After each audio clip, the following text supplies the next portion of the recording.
Centro de Innovación y Conocimiento. Índice catedrático.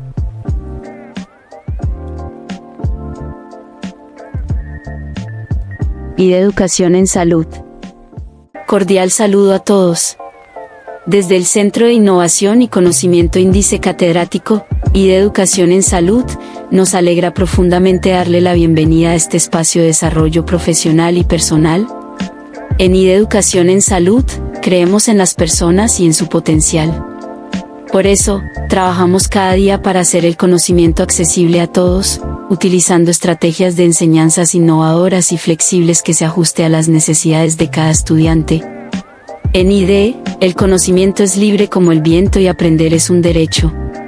Iniciamos la capacitación de hoy, con la participación de la doctora Diana Carolina Herrera Carrillo, médica egresada de la Universidad Autónoma de Bucaramanga, quien se ha destacado por su profunda vocación de servicio, ética y compromiso con la salud de las personas, especialmente en el campo de la ginecología y obstetricia.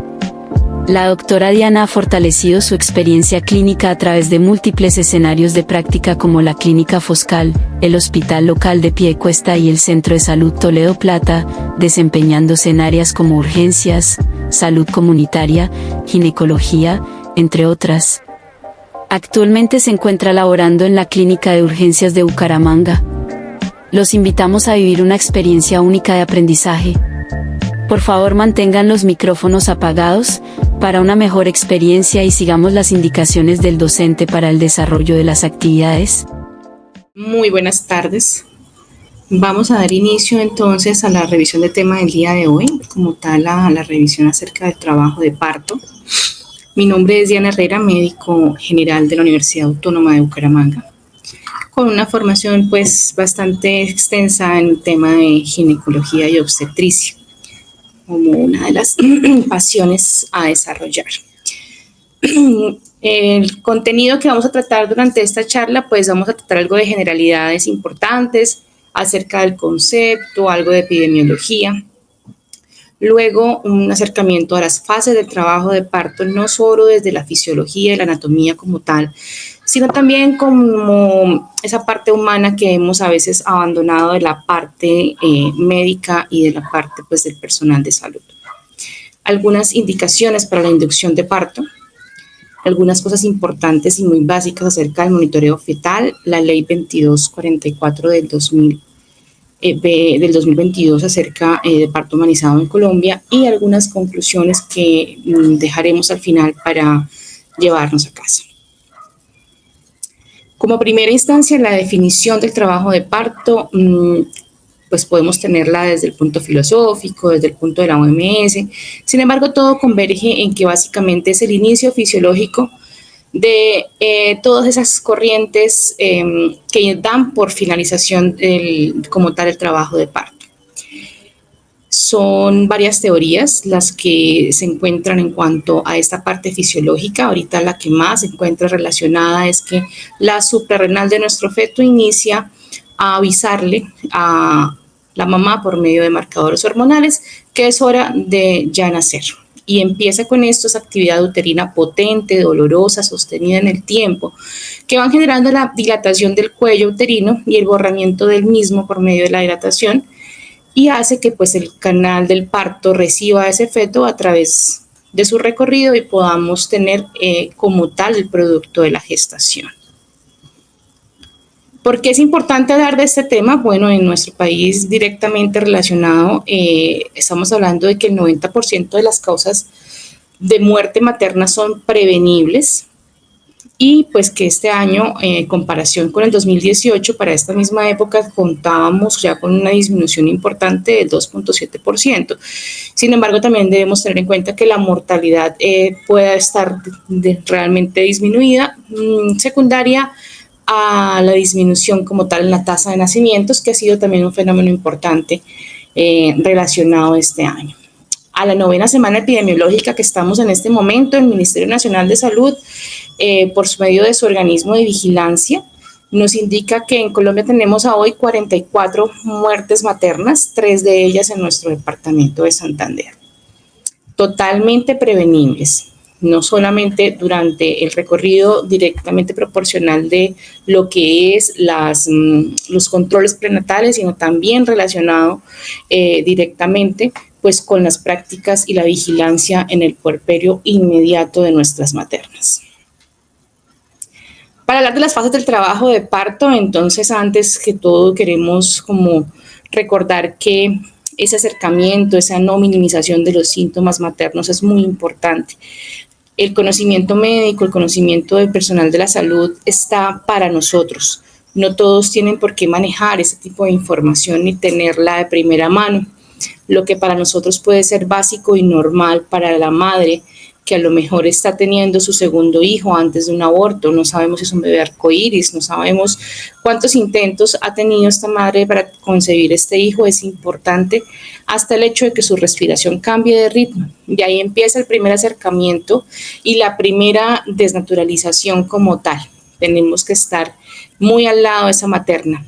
A veces el tiempo es corto, yo sé y entiendo que para el personal de salud es bastante dispendioso, muchas cosas administrativas y de requisitos que tenemos que hacer, pero sin embargo también es importante entender que la comunicación en las fases del trabajo de parto se hace necesaria. A veces solamente decimos esto no es una urgencia y con eso callamos nuestro paciente y nuestro paciente se queda con un sinsabor de por qué eso no es una urgencia si para mí es urgente. Esa mezcla peligrosa del conocimiento con la arrogancia nos lleva a veces también a cometer muchos errores desde la parte de personal de salud.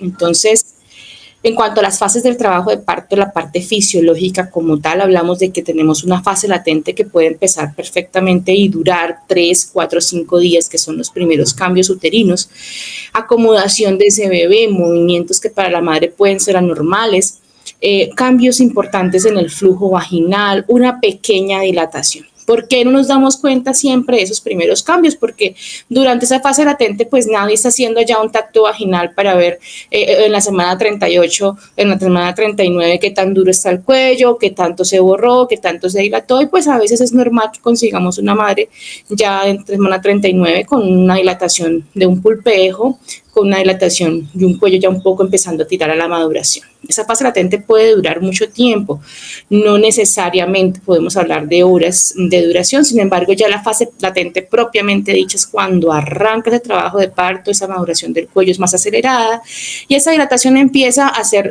consecuente con más o menos los tiempos de 1 centímetro hora, que es lo que tenemos en cuenta. Entramos rápidamente a esa fase activa cuando ya tenemos más de 5 centímetros de dilatación, que es importante también tener en cuenta en dónde estamos ubicados. Si mi entorno es un entorno rural, que esa mamá tiene que caminar, no sé, 2, 3, 4 kilómetros para llegar a su puesto de atención, o tiene que coger un semoviente para poder llegar a ese centro de atención, o pues definitivamente las condiciones demográficas no permiten que ella acceda como acceden la mayoría en un carro en 2, 3 minutos, y ya esa materna se encuentra en 3, en 4, hay un llamado a que como personal de salud decidamos institucionalizarlas ya, ¿sí? A veces decimos no, hasta que no esté en 5 no se puede hospitalizar esa materna, pero si yo dejo ir una materna en 3, en 4 y no estoy considerando sus condiciones demográficas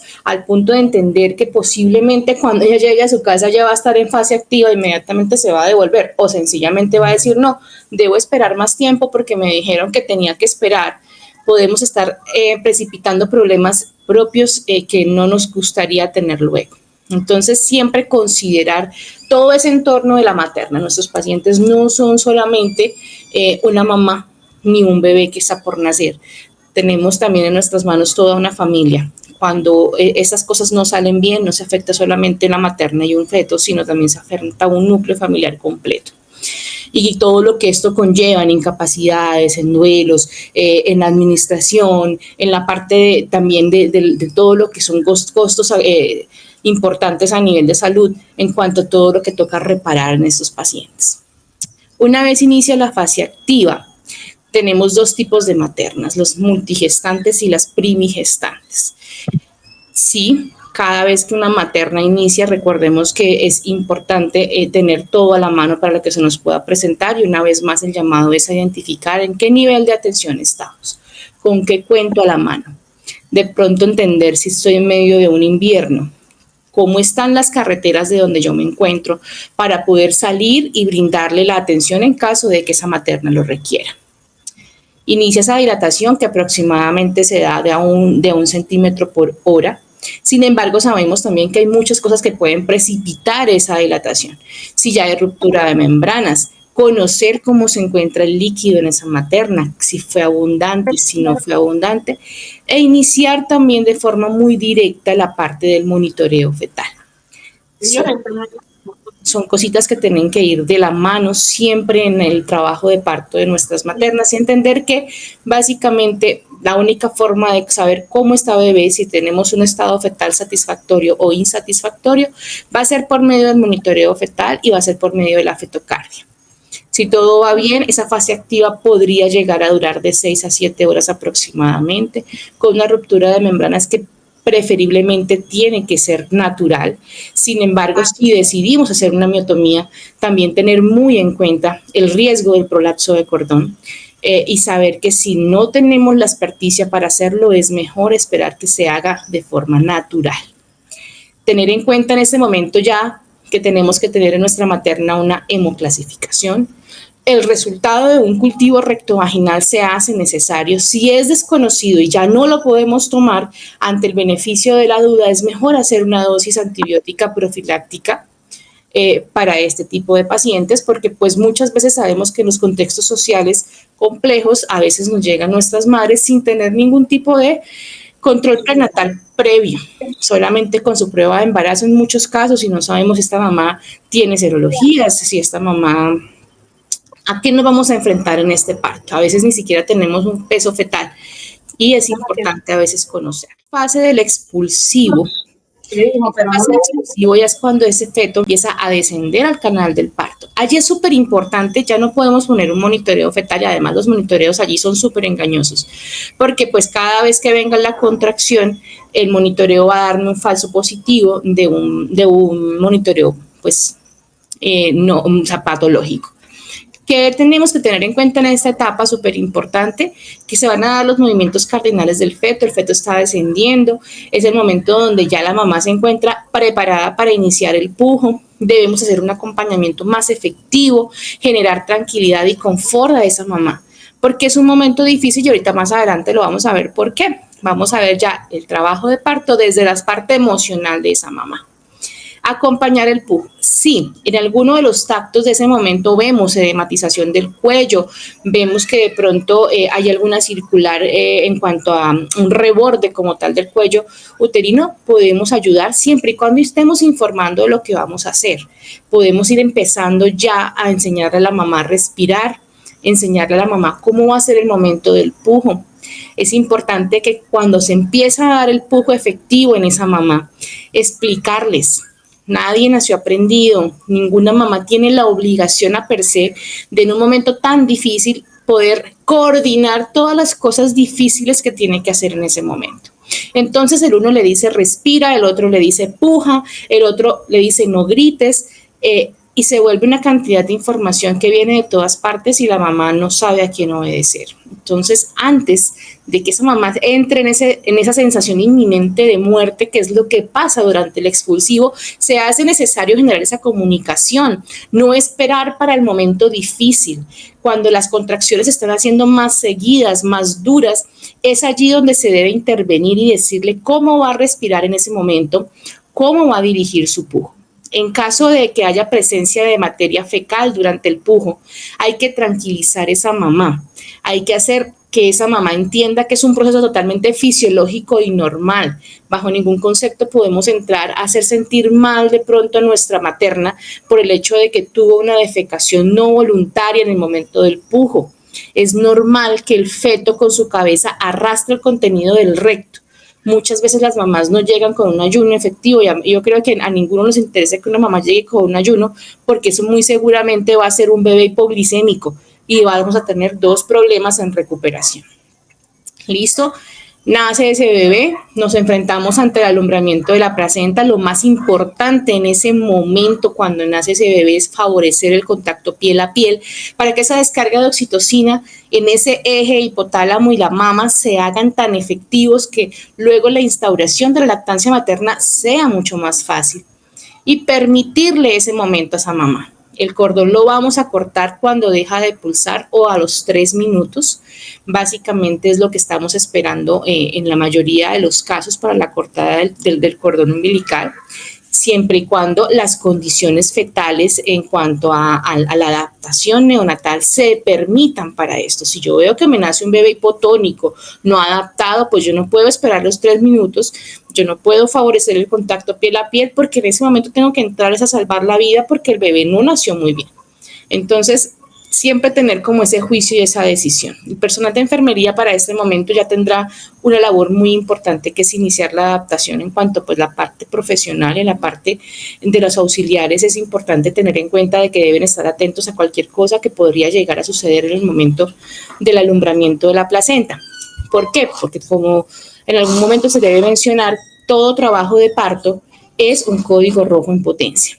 Entonces, siempre el personal de enfermería en la parte de auxiliatura tienen que estar muy pendientes acerca de qué va necesitando el médico en su momento. Hubo un desgarro, vamos a suturar, cómo viene la placenta salió completa, cómo está el sangrado, cómo están los signos. Iniciamos a perfundir la primera dosis de oxitocina y empezamos este juego de una y otra cosa que daría como finalización normal un alumbramiento completo. Y entonces ahí es donde yo siempre les digo y les hago el llamado, ahí no ha terminado el parto. El trabajo de parto termina con una lactancia materna instaurada y efectiva. A mí me cuesta 1 minuto verificar que ese bebé tenga una buena calidad de succión y además que las succiones por cada 10 segundos que esté haciendo sean las suficientes. ¿Cómo voy a generar yo la calidad de la succión? Guante en dedo meñique, dedo en paladar y bebé tiene que succionar. Es un reflejo propio del ser humano cuando ha hecho una adaptación normal al entorno extrauterino. ¿Cuántas debe hacer? Durante 10 segundos debe hacerme mínimo 5 succiones efectivas. ¿Cuál es la succión efectiva? La que yo siento en el dedo, que el paladar, efectivamente, el paladar blando está haciendo un vacío que está generando la succión y la tracción de mi dedo por medio del guante. Una vez esto sucede, entonces ya podemos decir que efectivamente terminó nuestro trabajo de parto. Con el acompañamiento, tenemos que seguir vigilando el sangrado de esa materna. Una de las muertes maternas que tenemos registradas este año, irónicamente, no fue un código rojo del trabajo propiamente dicho, o sea, del alumbramiento, no, es un código rojo que se dio en el puerperio inmediato.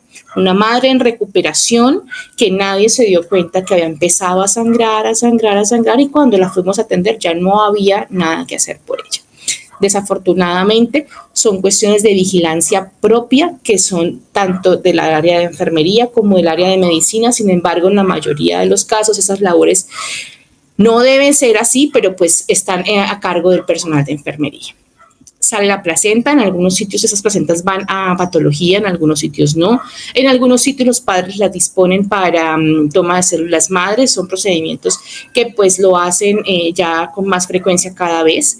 Y pues ya los bancos de células madres lo que hacen es acudir al momento del parto y ellos hacen su protocolo normal, que es una sangrecita que toman directamente de la vena y de la arteria umbilical. Eso es lo que pasa físicamente en la mamá, pero resulta que en ese recorrido largo y extenso del trabajo de parto tenemos toda esta variación de emociones. Entonces es importante identificar en qué momento de nuestra materna está en su trabajo de parto. ¿Que si una materna puede dormir en un trabajo de parto? Sí, claro, puede dormir, porque es que va a necesitar la energía para pujar en el expulsivo. Ahí es donde vas a necesitar la energía. Que esa materna va a estar intranquila, va a tener miedo, claro. Ustedes se van a dar cuenta en el proceso de que son unos cambios emocionales. Al principio hay un rechazo, luego esa persona que se vuelve su trabajador de parto de confianza, que es la que está ahí, quien se gana su confianza, se va a convertir como en quien ella deposita todo su cariño y no quiere que se le vaya. Hay una dependencia emocional. Y ahí es donde nacen pues las políticas y en lo que se fundamentó la ley de parto humanizado en todos los países. Hasta el momento, básicamente, en Latinoamérica, la mayoría de los países ya han generado las leyes de parto humanizado, teniendo en cuenta este recorrido emocional que tienen las maternas durante su trabajo de parto. Vamos a dejarlas tomar agua, vamos a dejarlas comer, vamos a dejarlas dormir, pero lo más importante, si ellas quieren estar acompañadas de un familiar de elección, tenemos la obligación de permitirles que se encuentren acompañadas.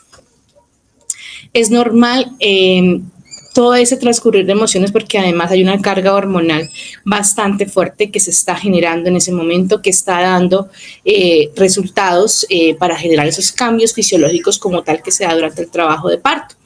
Por eso es que se presentan también esas variaciones emocionales así de fuertes. ¿Cómo vamos a hacer la parte de la inducción del trabajo de parto? Así como hay maternas que a veces nos llegan a nuestros entornos laborales en las cuales podemos encontrar perfectamente una dilatación completa, un niño casi en estación ya completa, saliendo y que básicamente solamente es lavar la zona muy bien, porque como no conocemos cultivo rectovaginal, pues vamos a darle la inducción directamente a su profilaxis con su antibiótico y posteriormente vamos a hacer el lavado del área genital. Lo único que vamos a tener en cuenta es que esas maternas tienen que solamente pujar y nacer. Hay algunas maternas que nos llegan, que son las que vamos a dejar en trabajo de parto, 5 o 6, que podemos ver que esas maternas, esos cuellos no están muy maduros a por sí, que de pronto dilatan un poquito, que siguen un poquito duros, que no han borrado. Entonces tenemos algunos mecanismos, sin embargo, para eso hay que también conocer muy bien nuestra paciente. Cuando no tenemos historias clínicas completas de nuestras pacientes es mejor abstenernos a muchas cosas, pues por la seguridad materno-fetal y porque pues es un tema también legal bastante importante, sobre todo en el nivel de atención donde nos encontremos. ¿Cuándo está indicado una ayuda pues a esa materna en la parte del trabajo de parto? Entonces, cuando hay una ruptura de membranas durante el trabajo, de hecho, de por sí, la ruptura de membranas es un acelerador del parto importante. Siempre que se rompen membranas, el parto va a ser inminente prácticamente de 1 hora a 2 horas máximo. Cuando hay hipertensión gestacional, porque esa mamá pues podría llegar a hacernos elevación de cifras tensionales por el mismo estado. Cuando hay poco líquido, cuando hay sufrimiento fetal, ahí es algo discutido, porque pues si hablamos de sufrimiento fetal, eso sería una urgencia quirúrgica. Hay que definir muy bien qué es ese sufrimiento fetal y ya ahí no nos va a permitir hacer muchas cosas. ¿Listo? El embarazo posttérmino. Entonces, allí también hay otra cosa importante y es que podemos usar términos farmacológicos y no farmacológicos. Algunas ayudas que podemos usar como la sonda Foley en el canal vaginal, se introduce con la mano dentro de los 2 dedos la sondita, la misma sondita Foley, la metemos en los 2 deditos, cuando vamos a hacer el tacto, abrimos y queda la sonda allí, inmediatamente se infla. Y es un mecanismo que hace una fuerza mecánica y que lo que va a hacer es generar una apertura natural. Y cuando nos damos cuenta, el mismo cuello suelta esa sondita y la sonda sale y se expulsa solita. En los lugares donde no tengamos o no contemos con monitoreo fetal, es mejor abstenernos de usar oxitocina, porque sabemos que el riesgo de la oxitocina es generar policistolia. Entonces, si llegamos a generar una policistolia, pues esto nos generaría un problema. Bueno, podríamos pararla, sin embargo, es mejor abstenernos si no tenemos como tal el uso directamente del monitoreo fetal como herramienta de monitoreo de esa materna. En algunos casos es mejor también abstenernos de todas estas cosas, sobre todo cuando hay maternas muy obesas, con diabetes gestacional, cuando de pronto son primis y menores de edad, que son 2 cosas que son bastante importantes, sobre todo en la parte legal. Y vuelvo y les indico saber en qué nivel de atención estamos ubicados, porque si estamos en un primer nivel, bueno, un menos primer nivel, sino un puesto de salud, una cosa así, porque en nuestro país pasan cosas así, entonces tenemos que ubicarnos muy bien, tanto por la seguridad de nuestro paciente como por la seguridad también de nuestra profesión. Entonces, saber hasta dónde y qué herramientas contamos para poder nosotros dar como tal las indicaciones. Del monitoreo fetal, si bien pues yo entiendo y sé, como pues siempre les digo, el monitoreo fetal es una herramienta, así como el electrocardiograma, que quienes lo usan, quienes lo leen, ginecología y los médicos generales que están en la obligación de conocer un monitoreo fetal. Sin embargo, hay cositas básicas que cualquier persona debe saber. Además, porque en la mayoría de los puestos de salud, de las primeras atenciones, hasta en los terceros y cuartos niveles, quienes ponen los monitoreos fetales son las enfermeras. Y está bien no saber algo, pero no está bien que tú no sepas algo y que no busques la forma de corregirlo, sobre todo cuando estamos tratando vidas humanas. Porque cualquier persona que pase y vea un monitoreo plano, que vea un monitoreo con una frecuencia cardíaca baja o con excesivas contracciones, está en el deber pues ético también de avisar que ese monitoreo no está como muy bien. No es una excusa de decir, es que yo no sé leer monitoreos fetales, ¿listo? Importante, la frecuencia con la que vamos a hacer los monitoreos fetales, siempre y cuando ingresa la materna. Cuando ella ingresa, se le hace el primero y cada 4 horas mientras nos encontremos en trabajo de parto. Datos a tener en cuenta: la frecuencia fetal, la frecuencia cardíaca fetal siempre va a estar en la línea superior y debe moverse más o menos entre 124 y 146 latidos por minuto. Que es importante tener en cuenta, durante las contracciones generalmente van a haber baches de una caída abrupta de la frecuencia cardíaca que son normales, que se llaman desaceleraciones. Sin embargo, eso no nos compete en la parte de enfermería, sino en la parte ya como tal del médico, para saber que sí son normales y concordantes con su actividad uterina. En la línea inferior vamos a conseguir las contracciones uterinas marcadas. En este caso, en ese ejemplo que hay allí, es una nula actividad uterina. No es frecuente, no es amplia, no es perdurable en el tiempo, es prácticamente una latente. ¿Listo?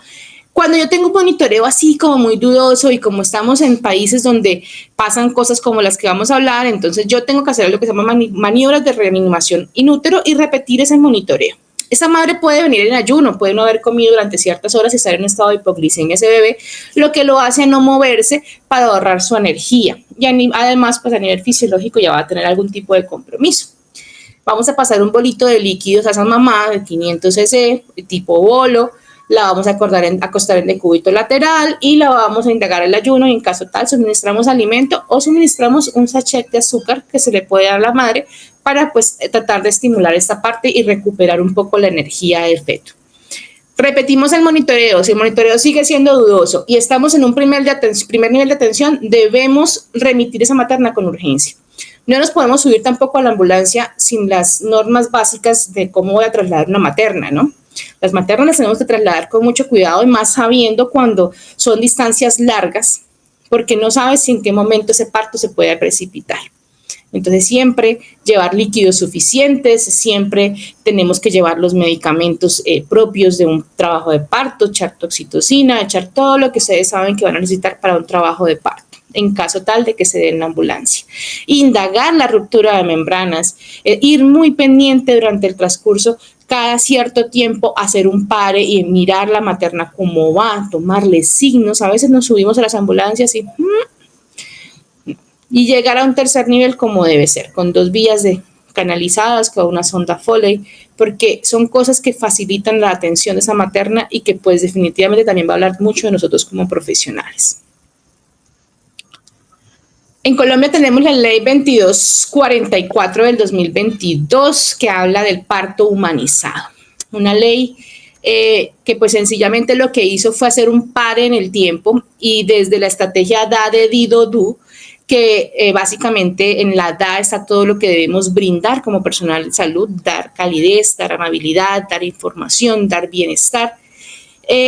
Luego de la D, derechos respetados. En cuanto a la DI, la dignidad respetada.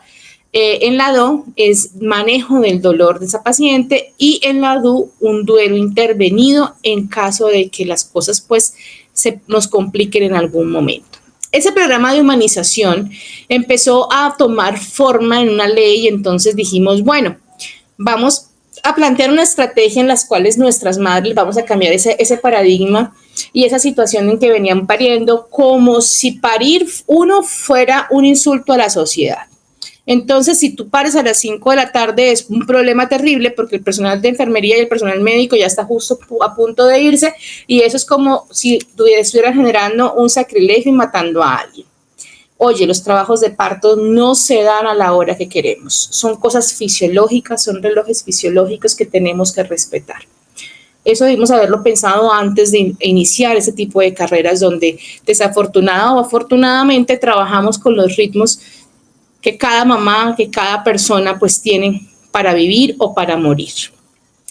A partir de eso nace una ley muy bonita en la cual pues empezamos a brindar herramientas diferentes para que este momento tan trascendental de la vida de una mujer sea acompañado de una forma diferente. Y como no pudimos calar desde el punto de vista de humanización en los establecimientos de salud, nos tocó convertirlo en una ley donde cualquier mamá que se sienta violentada desde la parte obstétrica pueda entrar a demandar. Y es maluco, porque es que son cosas básicas que todos, por el hecho de ser seres humanos, tendríamos que brindar, ¿cierto? Pero nos tocó legalizarlo porque hay cosas que solamente funcionan cuando les metemos la palabra ley. El acompañamiento emocional.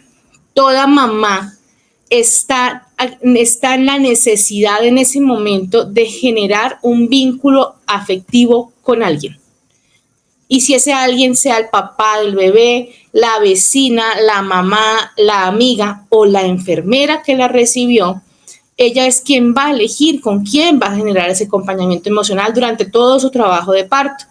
Recuerden que una de las cosas más bonitas del personal de salud es que está en los momentos más cruciales de los seres humanos, cuando nacen, cuando mueren y cuando llega su descendencia.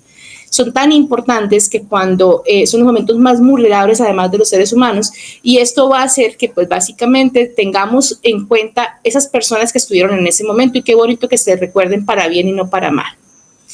El buen trato. Hace muchos años de pronto tener un hijo se generaba, deje de gritar, pero ¿por qué se queja tanto? Eso no es que duela, yo he tenido 5, y frases como esas solamente lo que hacían era violentar a nuestras maternas, llenándolas de miedos, angustias, de que se cohibieran de pronto de hacer muchas cosas. Ellas no saben que si gritan durante el pujo, de pronto el pujo no es tan efectivo porque se queda en el pecho, pero ellas no lo saben. Además que crecieron en una sociedad donde el 90% de la televisión que consumen son telenovelas, y así es que ven parir. Entonces, yo siempre les cuento una anécdota de una persona que, estando yo en mi época estudiantil, se agarraba el palito del suero y empezaba ¡ah! Y gritaba. Y la llamaban y decía, espere que estoy pujando. Y uno, y eso era lo que para ella era pujar, porque era lo que ella había visto. Entonces, ahí es donde entra esa comunicación efectiva. Pero no podemos esperar para comunicarnos con nuestra materna ya en el momento del expulsivo, porque ya no nos va a escuchar. Por eso es que desde el primer momento del acompañamiento emocional empezamos a generar ese hilo para la comunicación, ¿sí? Entonces, empezamos a poder generarle información efectiva, vamos a empezar a educarla, vamos a empezar a decirle cómo va a pujar, vamos a empezar a decirle cómo tiene que hacer las cosas, cuando aún es consciente y puede generar un enlace de la información. Manejar el dolor, ya hasta cuando hablamos de dolor abdominal estamos diciendo de que la analgesia es algo necesaria. De hecho, el tramadol en muchas maternas, por no decir que en su mayoría, cuando suministramos los 50 de tramador intramuscular, estamos ayudando muchísimo a la relajación pélvica, estamos ayudando muchísimo a que ese trabajo de parto fluya mejor. Se pueden mover, pueden cambiar de posición, pueden elegir personas para estar. Sí, la ley nos dice que las madres pueden elegir cómo van a parir. Mamá, yo quiero parir en cuclillas, quiero parir de pie, quiero parir de ladito, Eso es una elección de la mamá, y como personal de salud no tenemos por qué entrar a intervenir y a violentar la forma en cómo ella se sienta cómoda. Siempre y cuando el trabajo de parto siga su curso, se haga efectivo y ella esté haciendo lo que tiene que hacer, no tenemos por qué ir a cambiar lo que ella tiene en mente para su parto. Hay personas que quieren parir agarradas de un lazo, otras que quieren parir en el agua, y es totalmente respetable, siempre y cuando las condiciones de adaptación neonatal se den, siempre y cuando la estabilidad de salud en cuanto a signos vitales y todo sea efectiva, tanto en el bebé como en la mamá, se debe permitir ese espacio. respetar la fisiología del parto. Se acabó la Cristelier con esto, se acabó esos tactos dilatadores de algunos médicos, propiamente dicho, bueno, algunos personales también que llevan mucho tiempo en los servicios de ginecología y quieren llegar a pasar una materna de 4 a 6 porque es que venga para acá, chin, yo le ayudo, y yo le ayudo es que llegan y en cada contracción les dilatan 1 centímetro, 2 centímetros a punta de abrir sus dedos. No, hay que respetar esa fisiología del parto porque finalmente eso se puede convertir en una complicación. Gozar de la no separación madre-hijo, como hablábamos al inicio en el trabajo de parto, en las fases de trabajo de parto, de favorecer el contacto piel a piel, generar el vínculo, su papá, su mamá o la persona que estuvo con ella durante su trabajo de parto, dejar ese momento para su familia, para estar ellos generando ese vínculo importante, además que se va a hacer el primer shunt súper importante de oxitocina que nos va a ayudar a impulsar la lactancia materna. Entonces, desde ese punto de vista es súper importante permanecer ahí expectantes una vez ya salió, vigilando lo que está pasando con el trabajo de parto de esa materna, pero dando respeto a ese momento y a esa integridad del contacto piel a piel. ¿Puede tomar agua durante el trabajo de parto? Sí, claro que sí. Si quiere comer, ¿puede comer? Sí, claro que sí. De todas formas, no nos favorece un ayuno porque, como hablábamos, ese bebé va a necesitar glucosa también para salir. Ellos también trabajan para salir. No solamente las mamás pujan, ellos también se impulsan con su cabeza para ayudar a salir. La intimidad, súper importante. Hacía muchos años, en los hospitales donde hay residentes y donde hay internos, entonces se pasaba el doctor y entonces pasaban 4 internos y 3 residentes y todos metían la mano allá como si esa vagina fuera de ellos. Y eso es vulnerar a esa mamá, vulnerar, porque es que ni siquiera se pedía permiso en ese momento de la historia. Eran todos para adentro y cada uno decía un número en cuanto les parecía que estaba. ¿Cierto? Entonces, eso todo fue lo que se reglamentó con la ley de parto humanizado. Y pues más o menos los países que se han ido integrando a esas políticas de parto humanizado, la directriz es la misma. El permitir acompañamiento bajo las directrices de cada institución, el permitir todo esto y sobre todo muy, muy importante que en eso sí estamos trabajando mucho todavía como país, los partos interculturales, es abrir las puertas de las instituciones de pronto a las personas indígenas, de pronto a las personas que cuentan con unas creencias diferentes y que han hecho esto de forma diferente a través de su historia, permitirles y respetarles sus ventajas, ¿sí?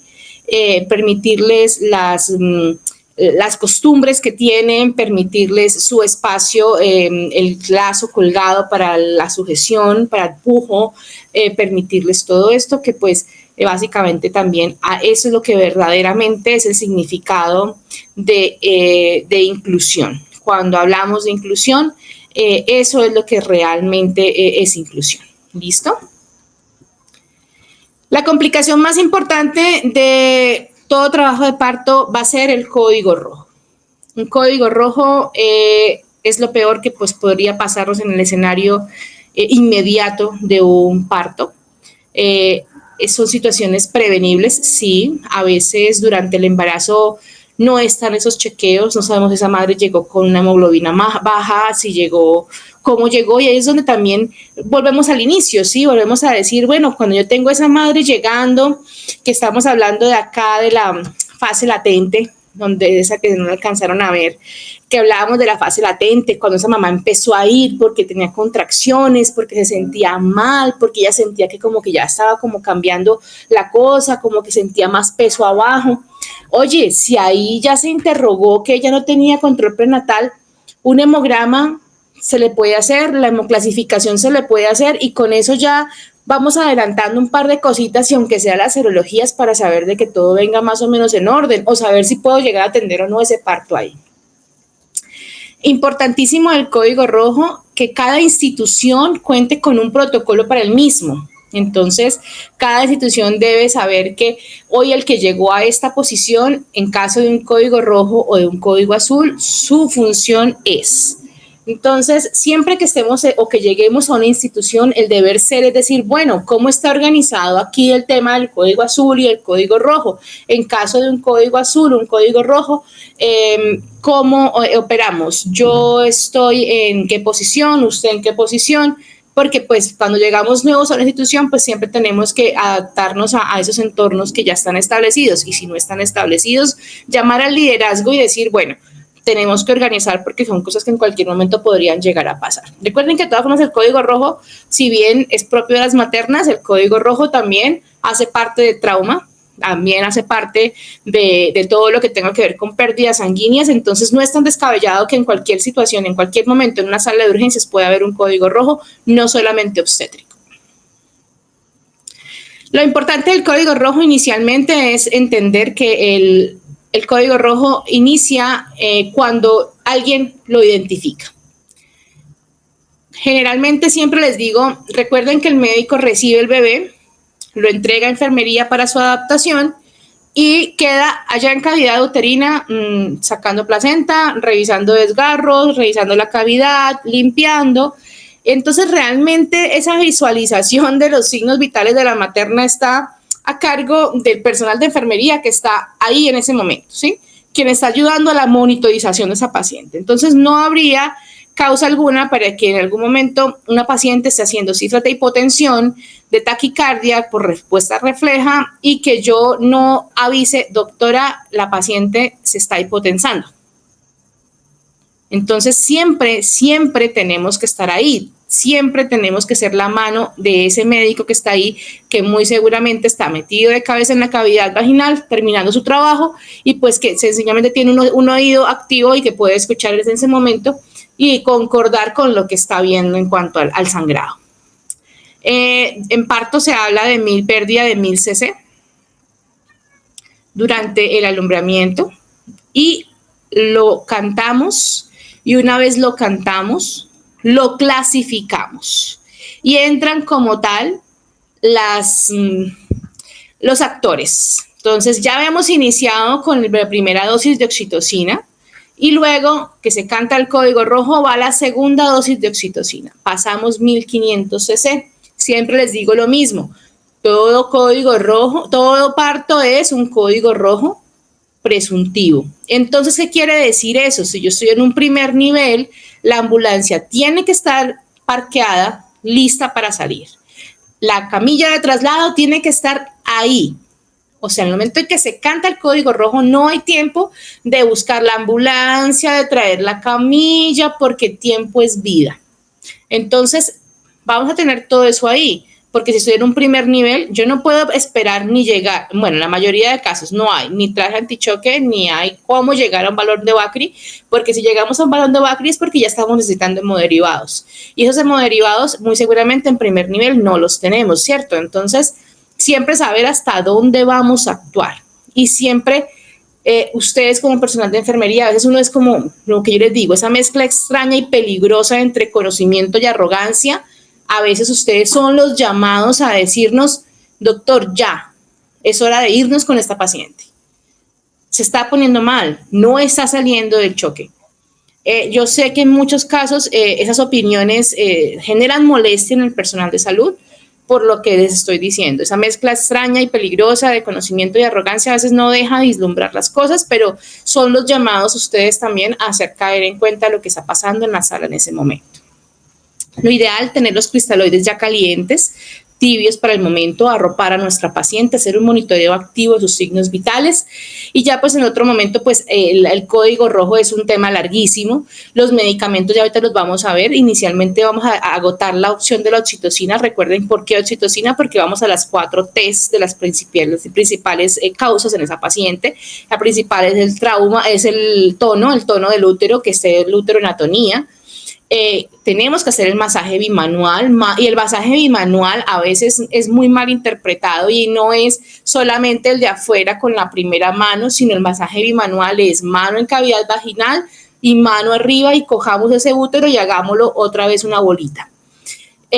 Luego tenemos el trauma, esos desgarros a veces que son tipo 3, tipo 4, que ya llegando al esfínter anal o se llevan el esfínter anal, que generan demasiado sangrado, sobre todo pues más venoso que arterial, pero pues eso nos puede también generar pérdidas importantes.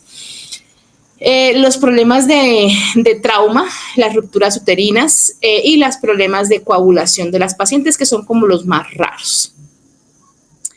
Entonces, por eso siempre nos vamos con los uterotónicos. Entonces, es tan importante que conozcamos los uterotónicos. Los uterotónicos son medicamentos que se hicieron para que ese útero vuelva rápidamente a su tono muscular normal. Sin embargo, yo no le puedo pedir a un útero que se ha elongado 4, 5 veces, 6 veces, que vuelva a su tamaño normal sin mayor esfuerzo, porque eso es como la media que te pones todos los días y entonces ya esa media llega un momento en que, no solamente con lavarla no va a volver a tomar forma. Entonces tenemos que entender de que todo eso son riesgos que se suman. Si yo tengo una muy multigestante, eso es muy peligroso.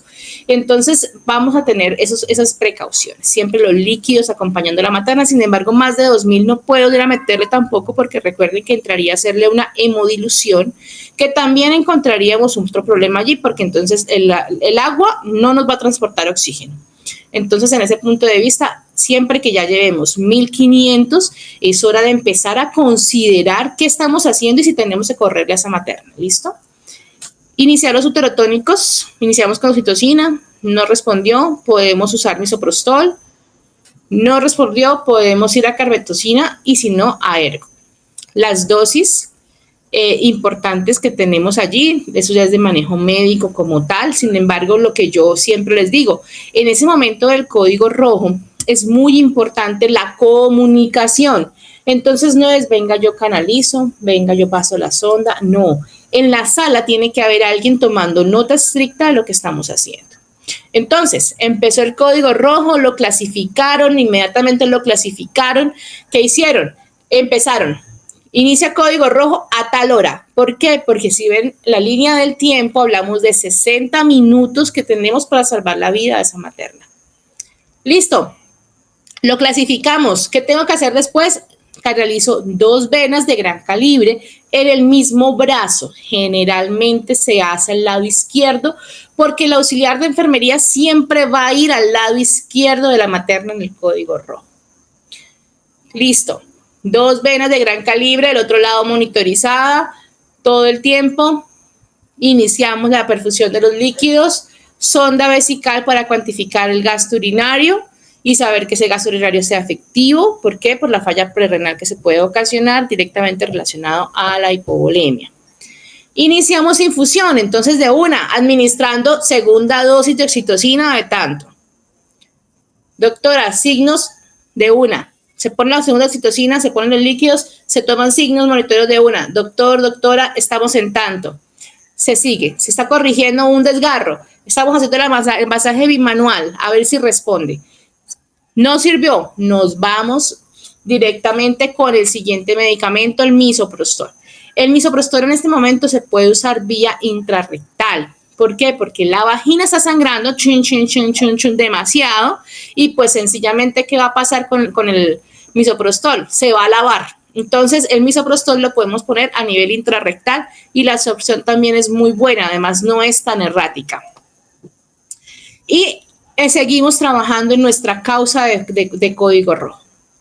¿Listo? El monitoreo y si no nos vamos también sea a ergo o a carbetocina, que es como la segunda línea, la tercera línea ya. Sin embargo, recuerden que no tenemos por qué esperar en un primer nivel llegar a eso. Eso solamente va a aumentar la tasa de mortalidad materna. Y recuerden que cuando se muere una materna no solamente estamos perdiendo un paciente, estamos afectando un núcleo familiar completo. Eso es como lo importante en cuanto al código rojo propiamente dicho, de lo que tiene que saber el personal de enfermería. Medicina manejará como tal los medicamentos y las dosis y las infusiones en ese momento, pero lo más importante es tomar decisiones asertivas y la comunicación del equipo. Por eso es tan importante que el equipo esté designado desde el inicio del turno. No solamente, como les digo, por el hecho del código rojo obstétrico. También estamos en un país donde la mayoría de causa de muerte es la violencia y pues un código rojo también podría llegar a hacernos un paciente con una herida, un paciente politraumatizado y pues... una pregunta. Dime. ¿A todas las mujeres les da lo mismo o es muy rara? ¿Cómo así? Pues sí, porque hay veces hay mujeres que no les da lo mismo. ¿O a todas les tiene que dar? ¿Qué, el código rojo? Sí, profe. No, a ver, el código rojo es una complicación del parto, ¿sí? No todas tienen por qué terminar complicadas. Claramente, la incidencia del código rojo es muy baja porque eso aumentaría la muerte materna. Es normal que haya un sangrado profuso en el momento del parto porque recuerden que la placenta tiene importante influjo de sangre, ¿sí? ¿Por qué? Porque ahí es que se está sosteniendo la vida del bebé. Entonces, siempre mientras sacamos la placenta va a haber muchísima sangre en la cavidad, limpiamos y lo normal es que cuando estamos revisando el globo de seguridad de Pinar, que es cuando revisamos el tono del útero ya se parezca una piedrita, ustedes lo consiguen debajo del ombligo y cuando hacemos esto, ustedes, cuando estén en la posibilidad de tener un parto, ustedes lo pueden tocar, le piden permiso, doctor, ¿puedo revisar el globo de seguridad de Pinar? Y ustedes van a sentir como si sintieran los nudillos, así tal cual. Ese es un útero que involucionó de forma satisfactoria y muy seguramente no va a ser un código rojo. El código rojo es una emergencia obstétrica. No les da a todas las mujeres, no entran en código rojo, no es lo normal. Ese es el caso extremo de un trabajo de parto que se complicó e hizo código rojo. Pueden ser muy vulnerables las mujeres con anemia, las mujeres con factores de coagulación defectuosos como las de von Willebrand, maternas que, pues, como les decía yo, que sean multigestantes, un útero que se ha elongado 6, 7 veces, pero básicamente no es una condición normal, no es que sea una regla general que toda mujer que tenga un parto vaginal vaya a terminar en código rojo, no necesariamente. Sin embargo, lo que yo siempre les digo, todo parto es un código rojo en potencia. Por eso es que cuando yo entro a un parto, por seguridad de mi paciente, yo tengo que tener todo listo como si se me fuera a presentar el código rojo, porque el tiempo en el código rojo es vida. Entonces, yo no puedo entrar a atender un parto y ¡ay, tan bonito el parto! Y no voy a prever el resto. Si estoy en un tercer, en un cuarto nivel, perfecto, porque es que lo máximo que tengo que hacer es montarla en un ascensor y llevarla a cirugía y terminar en una histerectomía. Pero si yo estoy en un primer nivel, en un segundo nivel, tengo que saber con qué cuento. Entonces, yo siempre doy por sentado de que básicamente todo parto me va a terminar ahí. ¿Listo? ¿Alguna otra duda hasta aquí? No, profe, por el momento no, ya entendí la duda. Vale, perfecto. Bueno, cosas importantes para llevarnos a casa. 1, la atención del parto. En cuanto a la parte fisiológica, recordar siempre y no esperar a que medicina sea quien lo diga, que toda materna en trabajo de parto debe recibir un lavado de su área genital. ¿Listo? Ese lavado se debe hacer con guantes estériles, con isodine. Ese isodine, de hecho, en la cavidad vaginal ayuda como a un medio de resbale de esa cabeza fetal. Es bastante importante, de hecho, en la mayoría de las clínicas se usa como un medio, como un lubricante para la vagina para que ese feto se pueda deslizar. La protección del periné. Si ese médico está solo atendiendo un parto, cuando digo solo es que no hay de pronto un estudiante de medicina, no hay un residente, no hay otro médico general, no hay un médico interno. Siempre debemos tomar una compresa y hacer seguridad del periné. ¿Listo? Entonces, ¿qué es seguridad del periné? A nivel del periné hacemos un pellizquito con la compresa así, ¿sí? Mientras sale el feto. Ya cuando el feto sale, ¿sí? Lo dejamos que salga libremente. 2, estar muy pendientes de cuando el feto está haciendo el expulsivo, estar todos con compresas para secar ese feto, ayudar a la adaptación. El trabajo de parto es un equipo y es muy importante eso. Que si ese bebé se complica, hay que estar comunicando a la mamá de qué está pasando. Tranquila, lo están atendiendo. Ya está el médico con él o está la enfermera jefe. ¿Listo? Durante el trabajo de parto en el expulsivo ya no podemos hacer monitoreos fetales, pero sí es importante conocer que no hayan signos de sufrimiento fetal. Entonces, es importante mantener la fetocardia, siempre ahí con el feto pendiente de cómo está su frecuencia cardíaca, que no esté muy baja, porque si está muy baja estoy perdiendo ese bebé, que no esté muy alta porque está trabajando y puede estar sufriendo. Entonces siempre es el llamado a que el monitoreo tanto de los signos de la mamá como de los signos del bebé sean constantes. Es súper importante. En el canal del parto, lo normal es que la I se demore en terminar de descender, o sea, eso que cuando vemos los pelitos y ya vemos la cabecita del bebé, ahí él puede llegar a demorarse 15, 10 minutos, más o menos fisiológicamente eso es lo que sucede. En caso tal de que se demorara, pues el médico ya ahí tomará la decisión de revisar si hay algún reborde del cuello uterino que se pudo haber edematizado, ayudárselo a pasar. Jamás la cristelia está mandada a recoger, genera trauma en el útero, ha generado rupturas uterinas. La cantidad de muertes maternas en algún momento de la historia se asumieron a la cristelia porque generaba una presión en contra del gradiente normal de la contracción uterina y generaba ruptura uterina. Por eso es que se empezó a identificar y esa cristelia quedó por fuera de todo tipo de atención de parto. En algunos casos, sobre todo en las adolescentes, bueno, en las adolescentes no, en las niñas menores de 14 años o entre los 14, que todavía su pared abdominal no es tan rígida o no hay tanta fuerza para sacar un feto, se puede ayudar, pero siempre informándole a la mamá qué van a hacer y contando con su autorización verbal. Mamá, te podemos ayudar un poquito desde aquí arriba, pero solo cuando tú vayas a pujar. Entonces la mamá va a decir sí o no, porque es que además la parte abdominal se pone muy sensible, genera una hipersensibilidad a nivel de la piel, entonces ya ahí no quiere que nadie la toque. Se puede a veces hacer con sábanas. Yo hoy casualmente que daba la charla les decía una sábana en U. La U es, tú haces la U, coges los dos extremos de la U y ella se coge de la curva de la U y tú la traes hacia ti y eso ayuda a bajar muchísimo a descender el feto. Y no tienes necesidad de hacerle cristal. En caso tal, recuerden que una vez finaliza el expulsivo y la madre pasa a recuperación, tenemos que seguir en vigilancia a esa madre. Y no es preguntarle, ¿está sangrando mucho? No.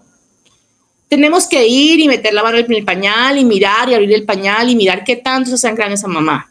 Porque ella no sabe que es mucho. ¿Qué tal que ella vea el pañal lleno de sangre y diga, no, pues normal, yo pensé que era normal? Ella no sabe que es mucho, es nuestra responsabilidad verificar que esa mamá de su puerperio inmediato, la vigilancia sea efectiva en sus signos vitales, sea efectiva en la cantidad de sangrado, para que no tengamos muertes tan evitables como la que hemos tenido en esa materna que comentamos acerca de que muere en su puerperio inmediato porque nadie vigiló su sangrado. Y había tenido una involución acertada, el trauma había sido corregido, pero ella siguió sangrando. Entonces, esa revisión constante y que pues, como yo les decía, aunque debe ser mancomunada, generalmente la hace enfermería y eso es súper importante porque pues finalmente ustedes son los que terminan de instaurar la lactancia materna, aunque no debería ser así. Yo siempre, cuando he tenido, de hecho, la posibilidad de estar cercana a estudiantes y eso, terminan el parto, se quitan los guantes y chao, no. Ese bebé ya comió, porque es que si no va a tener un hipoglicémico y vas a tener 2 pacientes mal.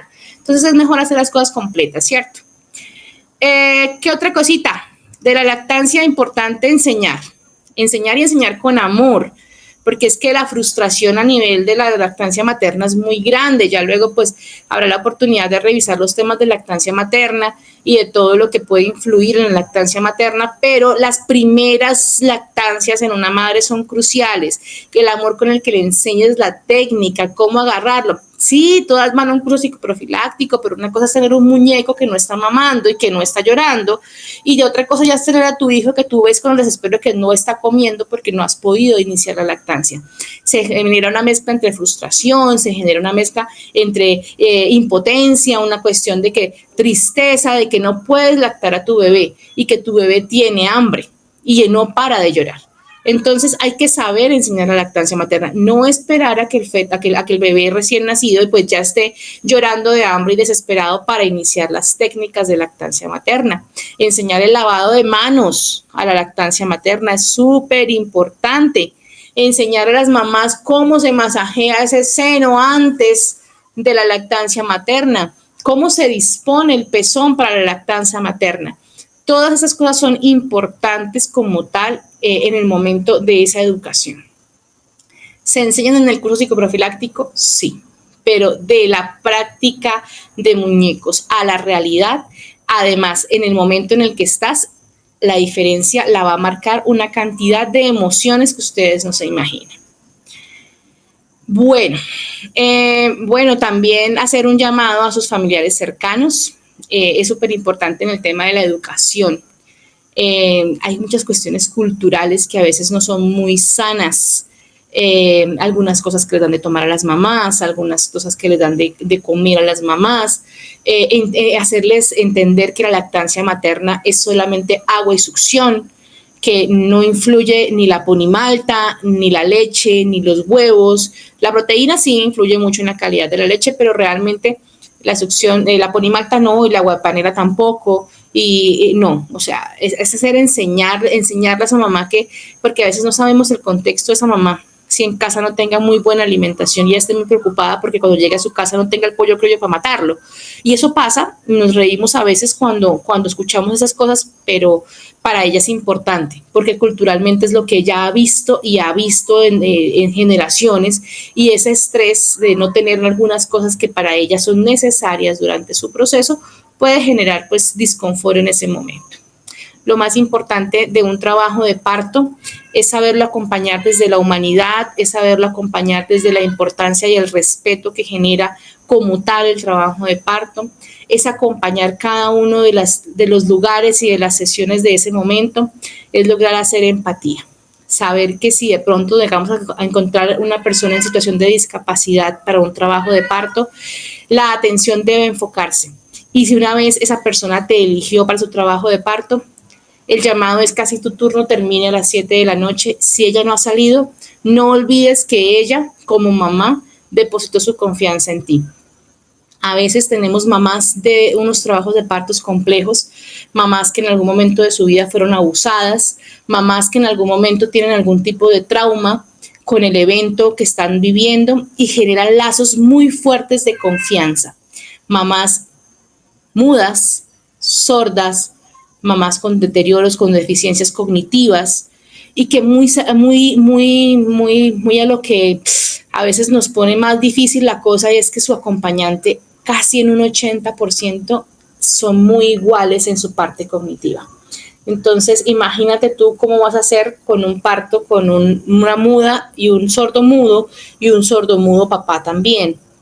Entonces, siempre que tengan la posibilidad de crecer como profesionales y hacer un curso de un braille, hacer un curso de lenguaje de señas, no pierdan esas oportunidades. El personal de salud tiene que marcar la diferencia, no solo desde la parte tecnológica, sino no solo desde el conocimiento, sino desde la cercanía y la empatía que pueda generar con su paciente.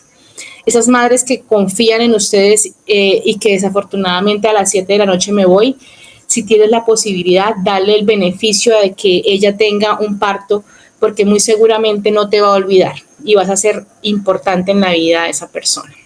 Queridos participantes, hemos llegado al final de esta enriquecedora capacitación en el Centro de Innovación y Conocimiento Índice Catedrático y de Educación en Salud. Quiero agradecerles profundamente por su compromiso y participación activa. Su dedicación no solo enriquece su aprendizaje, sino que también fortalece el propósito de nuestra misión, brindar formación continua y de alta calidad que se adapte a las necesidades del sector salud y de la comunidad en general. Nuestra promesa es seguir innovando y ofrecer formación de calidad, garantizando que cada uno de ustedes esté preparado para enfrentar los retos de su profesión con excelencia y empatía. Estamos comprometidos a ser su aliado en este camino de formación continua. Su éxito es nuestra mayor satisfacción. Para temas académicos, capacitaciones, cursos y certificaciones, comunicarse al 321-316-2248. Gracias por confiar en nosotros. Los espero en nuestras próximas capacitaciones. Hasta pronto.